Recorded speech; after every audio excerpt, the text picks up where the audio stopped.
آج ہمارے مسلمان نوجوان بھائی ایک چھوٹی سی بھی نیکی کر دیتے ہیں تو اس کو اتنا شو کر دیتے ہیں، اتنا اس کا دکھاوا کر دیتے ہیں۔ مسجد میں 10,000 روپے دیے تو فوٹو کھچا رہے ہیں، کسی غریب کو 5,000 کا تھیلا دیا تو اس کے ساتھ فوٹو کھچا رہے ہیں، فیس بک پر اسے وائرل کر رہے ہیں۔ اللہ اکبر میرے مسلمان بھائیوں، تم نے اللہ کے نبی صلی اللہ علیہ وسلم کی حدیث پاک نہیں پڑھی ہے۔ اللہ کے نبی فرماتے ہیں تم صدقہ خیرات کرو، تم کسی کے ساتھ نیکی کرو تو اس طرح کرو کہ تم اگر دائیں ہاتھ سے دو تو تمہارے بائیں ہاتھ کو پتہ نہ چلے۔ تم نے تو پوری میڈیا کے اندر، پوری فیس بک کے اندر اسے وائرل کر دیا۔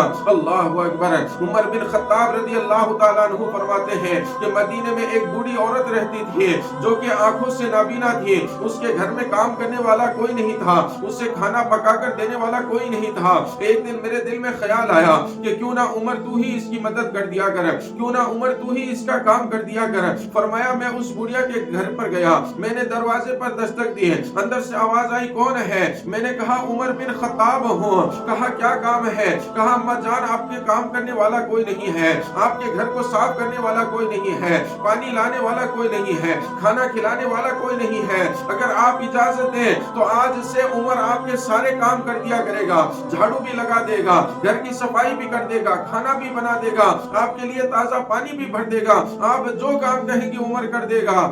بوڑھی عورت نے اندر سے جواب دیا کہ مجھے کوئی ضرورت نہیں ہے۔ کہا اماں جان آپ کو کیوں ضرورت نہیں ہے؟ کہا 3 سال سے ایک آدمی آ رہا ہے، کہتے سبحان اللہ۔ کہا 3 سال سے ایک آدمی برابر روزانہ آتا ہے اور جو سارے کام تم نے بتائے ہیں یہ سارے کام وہ آدمی کر کے چلا جاتا ہے۔ حضرت عمر رضی اللہ تعالیٰ عنہ حیران و پریشان ہے کہ ایسا کون آدمی ہے جو آتا ہے اور سارے کام کر کے چلا جاتا ہے۔ آپ نے عرض کی اماں جان اس بھلے آدمی کا نام کیا ہے؟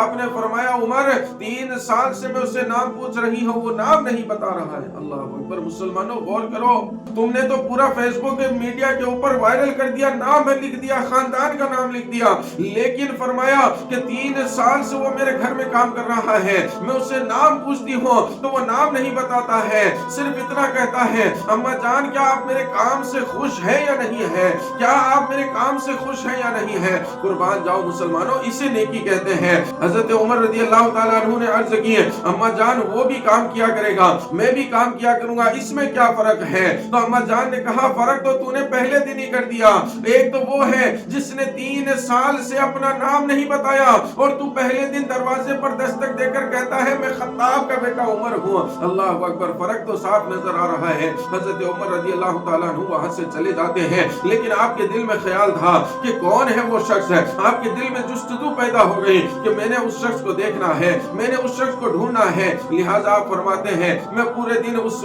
بوڑھی عورت کے گھر کے باہر تحقیق کرتا رہا، دیکھتا رہا کہ کون آتا ہے، کوئی نہیں آیا۔ مغرب کے بعد بھی دیکھتا رہا، کوئی نہیں آیا۔ عشاء کا وقت ہو گیا، عشاء کی نماز ہو گئی، کوئی نہیں آیا۔ میں نے سوچا کہ رات ہو سکتا ہے رات کو آتا ہوگا، تو لہٰذا حضرت عمر فرماتے ہیں کہ میں اس بڑھیا کے گھر کے ارد گرد کہیں پر چھپ گیا، آس پاس کہیں پر چھپ گیا، یہ دیکھنے کے لیے کہ وہ کون شخص ہے۔ اللہ اکبر۔ قربان جائے مسلمانوں۔ فرمایا عمر رضی اللہ تعالیٰ عنہ نے کہ جب سارا مدینہ سو گیا، سب کے چراغ گل ہو گئے، اندھیرا گھپ ہو گیا، تو حضرت ابو بکر صدیق کا دروازہ کھلتا ہے۔ کس کا؟ یار غار صدیق اکبر رضی اللہ تعالیٰ عنہ کا دروازہ کھلتا ہے۔ آپ اپنے گھر سے نکلتے ہیں اور اپنی جوتیوں کو بغل میں دبا لیتے ہیں۔ اس پوائنٹ کو بھی نوٹ کرنا، آپ لوگ جب گھر سے نکلتے ہیں تو گھر سے جوتیاں پہن کے نکلتے ہیں تاکہ راستے میں کوئی آپ کو تکلیف نہ دے، کوئی چیز آپ کو تکلیف نہ دے، کسی چیز کی وجہ سے آپ کو تکلیف نہ ہو۔